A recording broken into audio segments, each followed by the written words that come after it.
Millionaire's blind twins lived in darkness, until the new maid did the unthinkable. The first time the twins screamed, the entire mansion froze. It wasn't the scream of fear or pain, it was something worse. Confusion. The kind that tears out of your chest when the world changes and you don't know why. Alexander Roth, one of the wealthiest men in the city, dropped the crystal glass in his hand as the sound echoed through the marble halls. He ran toward the noise, his heart pounding harder than it ever had in boardrooms or court battles. His children, his blind twins, were crying in a way he had sworn he would never hear again. Ethan and Emma Roth had been blind since birth. Doctors called it a rare genetic condition, irreversible, untreatable. Alexander had thrown money at the problem like a desperate man throws prayers into the dark. Specialists from Europe, experimental trials in Asia, private hospitals with names no one could pronounce, nothing worked. Eventually, the world stopped promising miracles, and Alexander learned to live with quiet defeat. The twins lived in a carefully designed darkness. The mansion was mapped perfectly for them, no sharp corners, no surprises. Their lives were safe, predictable, and painfully small. Alexander convinced himself that safety was love. That silence was protection. Then came Lila. She arrived one rainy morning with a single suitcase and eyes that didn't flinch at the size of the house or the heaviness in the air. She was young, maybe mid-20s, and quiet, but not timid. The agency's file said she had experience caring for children with disabilities. Alexander barely glanced at it. He had hired and fired dozens like her. No one stayed long. The twins didn't like strangers, and strangers didn't know how to love children who couldn't see them smile. Lila met Ethan and Emma that same afternoon. She didn't rush to introduce herself. She sat on the floor at their level and waited. Minutes passed. The twins listened, their faces blank, their hands clenched.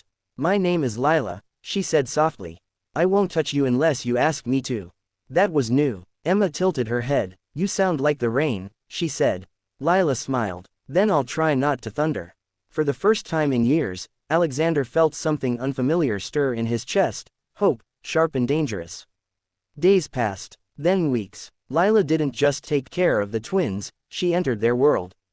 She taught them how to identify people by footsteps, how to count time by sunlight warmth on their skin, how to feel colors through textures. Red was rough wool, blue was smooth glass, green was cool leaves in the garden. She convinced Alexander to let them explore.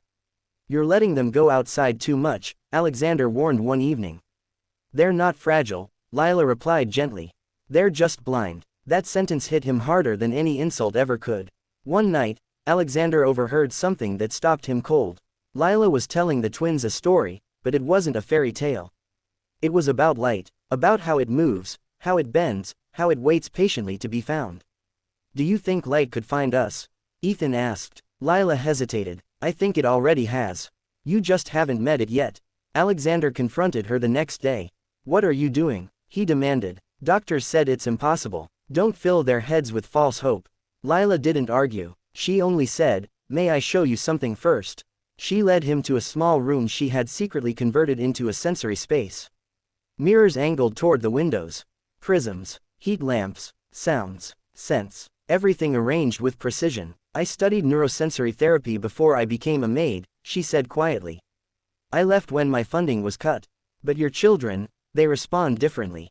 Their brains are starving for stimulation, not sight." "What are you suggesting?" Alexander whispered. "That blindness doesn't always mean darkness," Lila replied. "Sometimes it means the door hasn't been knocked on the right way." Against every instinct, Alexander allowed it.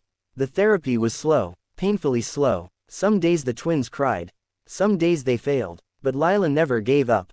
She taught them to sense light before seeing it, to recognize shadows, to trust changes in warmth and shape. Alexander watched from the doorway, afraid to believe, afraid to lose again. Then came the day Ethan screamed. Not in fear, but shock. "I see something," he whispered. "It's not clear, but it's there." Emma reached out, trembling. "I see it too." Doctors rushed in. Tests were repeated again and again. What they found stunned everyone. The twins' optic nerves weren't dead, they were dormant. Years of understimulation had locked them away. Months later, on a quiet morning, Ethan and Emma saw their father for the first time. Alexander dropped to his knees and sobbed, not because they could see, but because he realized how blind he had been. To their strength, to possibility, to love that doesn't protect by limiting, but by believing. Lila tried to resign quietly. My work here is done, she said. Alexander stopped her at the door. You didn't just change their lives, he said, voice breaking. You saved mine. He funded her research, built a center in the twins' name. Children from around the world came, children once told they would never see more than darkness. And the twins, they grew up knowing that light isn't something you're born with. Sometimes, it's something someone brave enough teaches you to find. In the end, the greatest miracle wasn't sight, it was the courage to believe that even in darkness, hope can learn to see.